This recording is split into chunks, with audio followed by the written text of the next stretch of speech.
नमस्कार मित्रमैत्रिणींनो, social मीडियावरच्या trending बातम्या संपूर्ण जगभरामध्ये मोदींचा डंका वाजतो आहे। नाही, यांचा डंका नाही वाजत आहे, बहुतेक यांची लंका पेटवली जाते आहे। संपूर्ण जगभरामध्ये सध्या एक ट्रेंड चाललाय, नो वोट टू बीजेपी। याच्यामध्ये जगातल्या वेगवेगळ्या कोपऱ्यातून लोकांनी नो वोट टू बीजेपी असा संदेश देत कॅम्पेन चालवलेला आहे। मी तुम्हाला हा व्हिडिओ दाखवू इच्छिते, तुम्ही स्वतः आपल्या डोळ्यांनी पाहून घ्या। लक्षात आलं असेल की अमेरिका पासून ते लंडन पासून जर्मनी, फिनलंड या सगळ्या ठिकाणी लोकांनी बीजेपीला मत देऊ नका असा एक संदेश दिलेला आहे। भारतातला मीडिया म्हणत असतो की नाही, मोदीजी जगात गेले आणि तिथे इंडियन डायस्पोरातले लोक येऊन त्यांच्यावर किती प्रेम वर्षाव करत आहे। एक मिनिट थांबा, हे पण इंडियन डायस्पोराचेच लोक आहेत की नाही? आणि मला खरंच असं वाटलं होतं की मोदीजी विश्वगुरु झालेले आहेत, पण विश्वामधले हे लोक त्यांना गुरु तर सोडाच, पण बीजेपीला मत देऊ नका म्हणून कॅम्पेन चालवत आहे। म्हणजे काहीतरी नक्कीच गडबड असणार आहे। गडबड नेमकी काय आहे भक्त मला कमेंटमध्ये सांगतीलच, किंवा वाटलं तर शिवाई देतील। ते अजून काय करू शकतात? त्याचसोबत अजून एका गोष्टीची आपण चर्चा करूया। राज ठाकरे गेल्या 5-6 दिवसापासून महाराष्ट्रामध्ये खूप ट्रेंडिंगमध्ये आहे। अरे कधी नसतात, तो माणूसच असा आहे की तो काहीही करतो आणि महाराष्ट्रभर त्याची चर्चा होते। तर राज ठाकरे अमित शहाच्या भेटीसाठी दिल्लीला गेले होते। मीडियामध्ये त्यांनी फक्त इतकंच सांगितलं की मला बोलवलं आणि मी गेलो। आणि हे झाल्यानंतर लोकांनी राज ठाकरेंना त्यांच्या सगळ्या जुन्या गोष्टींची आठवण करून दिलेली आहे। हे कार्टून आहे, तुम्हाला दिसत असेल तर हे राज ठाकरेंनी बनवलेले कार्टून आहे, ज्याच्यामध्ये प्रजासत्ताक असं लिहिलेली एक बाई आहे, म्हणजे भारतीय प्रजासत्ताकच आहे जणू काही। आणि या बाईला, प्रजासत्ताकाला फाशी देत आहेत 2 लोक। त्याच्यामध्ये एक आहे नरेंद्र मोदींचं कार्टून आहे आणि एक आहे अमित शहांचं। आणि शहा असं म्हणतात की मोदींचे हात बळकट करा। राज ठाकरेंनी काढलेले हे कार्टून आहे। लोकांनी हे कार्टून खूप शेअर केलं आणि म्हणायला लागले की तुम्ही ज्या अमित शहांवर टीका केली, प्रत्येक भाषणामध्ये तुम्ही जेव्हा अमित शहावर म्हणत होते हे लोक खूप चुकीचं वागत आहे, तर लोकांनी राज ठाकरेला याचीच आठवण केली की आता तुमचं कुठे गेलं हे सगळं। त्याचबरोबर काही लोक म्हणायला लागले की आपण राज ठाकरेला सपोर्ट करूया, त्या खरोखर जाणकार नेता आहे, ते जे करतील ते बरोबरच असेल। तर काही लोक म्हणायला लागले की ते जे करतील ते बरोबर जरी असलं तरी ते ज्या लोकांसोबत जाण्याची त्यांची इच्छा दिसते आहे, जे काही चित्र दिसतं आहे, एकंदर त्याचा जो निकाल लागणार आहे ते अशाच लोकांच्या सोबत आहे जे ही या लोकशाहीसाठी मार्ग इथे हुकुमशाही आणत आहे। इथल्या लोकांचं बेरोजगारी या सगळ्या गोष्टी ज्यांच्यामुळे झालेल्या आहे त्यांच्यासोबत जर ते जाणार असतील तर आपण नाही जाऊ शकत, असंही अनेक लोकांनी म्हणलेलं आहे। त्याचबरोबर काही लोकांनी त्यांचा एक बातमी सुद्धा शेअर केलेली आहे, ज्याच्यामध्ये तर ही बातमी जुनी बातमी आहे, पण त्याच्यामध्ये राज ठाकरे असं म्हणतात की पंतप्रधान नरेंद्र मोदी हे खोटारडे असून त्यांनी संपूर्ण देशाला मूर्ख बनवले, मलाही मूर्ख बनवले, अशी प्रांजळ कबुली महाराष्ट्र नवनिर्माण सेनेचे अध्यक्ष राज ठाकरे यांनी दिलेली आहे। तर ही पण बातमी अनेक लोकांनी शेअर केलेली आहे यांच्या फोटोसोबतच। काही लोकांनी त्यांचे जुने व्हिडिओ, ज्याच्यामध्ये ते म्हणतात की लाव रे तो व्हिडिओ, आणि असं करत त्यांनी प्रत्येक या मोदी सरकारचे, बीजेपीचे जे व्हिडिओ जे खोटारडे आहेत, जे खोट्या लोकांचे आधार घेऊन बनवलेले आहेत, ते सगळं शेअर केले। 2 लोगों ने, अमित शाह और ये नरेंद्र मोदी लोगों ने इस देश की क्या हालत करके रखी है, और ये सामने रखने के लिए मैंने नरेंद्र मोदी और अमित शाह तो छोड़ो, लेकिन नरेंद्र मोदी ने इतना झूठ बोल के रखा है इस देश में पिछले 5 साल में, और 5 साल के भी पहले प्रधानमंत्री बनने के बाद पता चला ये आदमी अलग है, ये दूसरा आदमी है। यानी जो मुझे बताया गया, जो दिखाया गया, झूठ था। हे सगळे लोकांनी दिवस आठवून त्यांना दाखवले।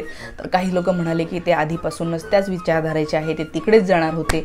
तर अशी चर्चा भरपूर राज ठाकरेंवर झालेली आहे, पण अजूनही नेमकं ते बीजेपी सोबत गेलेत का हे काही कळलेलं नाहीये। अनेक लोक म्हणतात की हा स्वाभिमानी माणूस आहे, तो कुठेही नाही जाणार। याचबरोबर औरंगजेब सुद्धा ट्रेंडिंग मध्ये आहे। कसा काय? औरंगजेब तर होऊन गेला, पण तो ट्रेंडिंग मध्ये आहे, कारण संजय राऊत नरेंद्र मोदींना हा औरंगजेब आहे असं म्हणाले, आणि नरेंद्र मोदी म्हणले की हे लोक मला किती शिव्या देतात, ही 104वी शिव्या, 104th शिवी दिलेली आहे यांनी मला, या सगळ्या अपोजिशन लोकांनी, असं म्हणून मोदींनी भाषणामध्ये फार इमोशनल केलं लोकांना।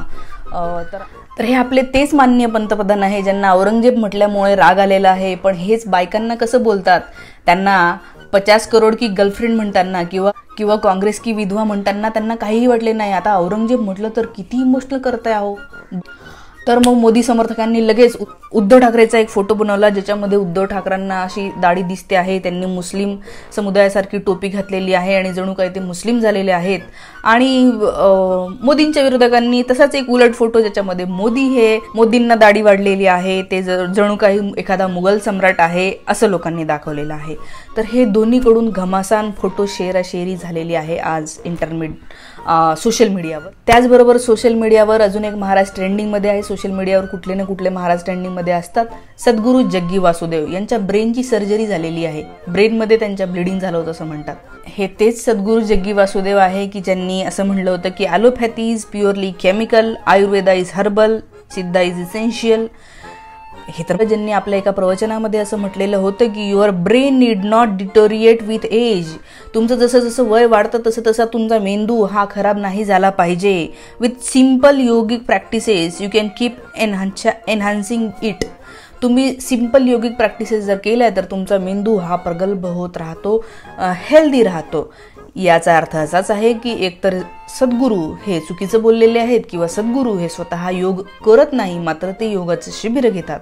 काय अर्थ लावायचा ते तुमचं तुम्ही ठरवा, मी काय तुम्हाला सांगत बसणार नाहीये. त्याचबरोबर एका माणसाने त्यांचा एक व्हिडिओ शेअर केला. ते असं म्हणतात की बघा बघा, ह्या टेड टॉक मध्ये सद्गुरू असं म्हणाले की माझा पाय फ्रॅक्चर झाला होता आणि तो पाय मी माझाच काही तासामध्ये हील केलेला आहे स्वतःच्या हिलिंगच्या पॉवर्स वापरून. तर हे बघा, स्पिरिच्युअल पॉवर्स ही एक खूप वेगळी गोष्ट आहे, ती प्रॅक्टिस एक खूप वेगळी गोष्ट आहे आणि ती गोष्ट 100% आहे असा प्रचार करणं ही खूप वेगळी गोष्ट आहे. त्याचबरोबर पाहूया पुढची ट्रेंडिंग खबर काय आहे. तर चीनचं विदेश मंत्रालय असं म्हणतंय, अरुणाचल प्रदेश चीन का अभिन्न हिस्सा है, इसे भारत के हिस्से के रूप में चीन कभी स्वीकार नहीं करेगा. इतकं चीन धडधडीत नेहमीच बोलत आलेलं आहे की आम्ही कधीच स्वीकार नाही करणार की अरुणाचल प्रदेश हा भारताचा आहे. याच्यावर आपल्या पंतप्रधानांनी लाल आंख दिखाने वाले थे वो कहाँ गए का नाही दाखवली. पंतप्रधानांचं एक स्टेटमेंट का नाही आलं की ते तुमचे कोण सुब्रमण्यम स्वामी म्हणतात ना की मोदी डरपोक है आणि चायनाने जमीन हडपली आणि त्यांना जमीन हडपू दिली. कदाचित त्याच्यामध्ये सत्य असणार आहे काय. पुढची सगळ्यात महत्त्वाची ट्रेंडिंग खबर ती म्हणजे सर्वोच्च न्यायालयाने असं सांगितलेलं आहे की अजित पवार गट जो घड्याळ हे राष्ट्रवादी काँग्रेसचं जे चिन्ह आहे ते वापरत होते, तर सुप्रीम कोर्टाने असं सांगितलेलं आहे की जिथे जिथे घड्याळ चिन्ह वापरणार त्या प्रत्येक ठिकाणी घड्याळ चिन्ह वापरण्याबाबतचे प्रकरण हे न्यायप्रविष्ट आहे असं लिहिणं बंधनकारक आहे, असं सर्वोच्च न्यायालयाने आजचा निकाल दिलेला आहे. त्याच्यावर जितेंद्र आव्हाड असं म्हणतात की हा निकाल म्हणजे पोपटाला तडफडत ठेवू दिले आहे, फक्त मारणं जाहीर करायचं बाकी राहिलेलं आहे. तुम्हाला काय वाटतं? त्याचबरोबर पुढच्या बातमीकडे जाऊया आणि बघूया की आजच्या सरकारमध्ये बसलेले लोक हे मेलेल्या लोकांच्या टाळूवरचं लोणी सुद्धा खातात. कसं काय बघा, ही बातमी तुम्हाला दिसत असेल की इथं बीजेपीचाच एक MLA असं म्हणतोय की अगर मुझे पार्टी से निकाला तो मैं कोविड में 40,000 करोड़ रुपए लूटने वालों का नाम उजागर कर दूंगा. जर तुम्ही मला पक्षातून काढलं तर मी 40,000 कोटी रुपये कोविडमध्ये खाल्लेल्यांची नावं सांगू. अरे बाबा, लोकहितासाठी तू आत्ताच सांग ना. म्हणजे बीजेपी मध्ये जे लोक आता थांबून आहेत त्यांच्या पोटामध्ये अजून काय काय लपलंय, किती जहर भरलेलं आहे हे जरा बाहेर येऊ द्या, आम्हाला कळू द्या. म्हणजे जे लोकांच्या डोक्यामध्ये गोबर भरलेलं की नाही यांनी भरून ठेवलेलं आहे ते तरी जरा असं बाहेर निघेल. जरा येऊ द्या, माहिती द्या आम्हाला. मी तर म्हणते की तुम्हाला विनंती आहे, तुम्ही बाहेर या. तुम्हाला खरंच शांत झोप लागेल, बाहेर या आणि तुम्ही सांगा की हे 40,000 कोटी रुपये नेमकं कोणी खाल्लेले आहे. त्याचबरोबर एका युजरनी एक फोटो शेअर केलेला आहे.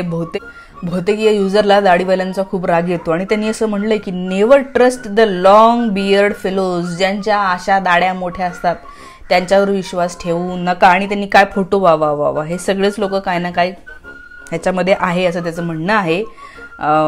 मला असं एकदमच बॉडी शेमिंग केल्यासारखं वाटतंय, कारण की दाढी ठेवणं हा ज्याचा त्याचा चॉईस आहे. अनेक चांगले लोकही असतील, आपले रवींद्रनाथ टागोर होते, बरेच लोक होऊन गेलेले आहेत की ज्यांनी दाढी ठेवलेली आहे आणि असं नाही आहे म्हणजे दाढीमध्ये प्रॉब्लेम नाही आहे, हो लोकांमध्ये प्रॉब्लेम आहे. छोटासा व्हिडिओ आहे तोही पाहून घ्या. कोणीतरी मोदी के परिवारवाल्यांनी टाकलेला आहे आणि तो म्हणतो की काँग्रेसमध्ये ना पाणी पण विचारून प्यावं लागतं. इथे तुम्हाला व्हिडिओमध्ये दिसत आहेत की खरगे हे सोनिया गांधींना विचारतायत, राहुल गांधींना विचारत आहेत आणि तो म्हणतो की बघा ह्यांना विचारतोय पाणी पिऊ का. अरे सोन्या, शिष्टाचार म्हणतात त्याला, पाणी पिऊ का असं नसेल विचारत. ते विचारत असतील की पाणी घ्यायचं का तुम्हाला. बरं जाऊ द्या, मोदी का परिवार म्हणल्यावर काय जे येतं ते बुद्धी बाजूला ठेवायची आणि कशावर काहीही कमेंट्स करायच्या, याच्याशिवाय ते दुसरं काय करतात.